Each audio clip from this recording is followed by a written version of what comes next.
Welcome to Kenton's videos. Enjoy the video. You start by opening Pojavlauncher and selecting the correct profile. Make sure the Minecraft version matches your desired server or single-player world. Once done, confirm you have operator permissions or cheats enabled, because without them, you cannot change game mode.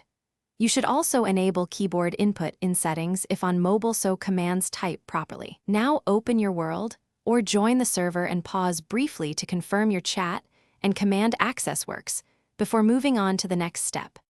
You open Chat with T or your mapped key and type the Game Mode command.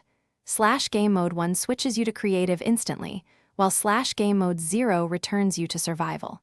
If you prefer names, /GameMode creative also works.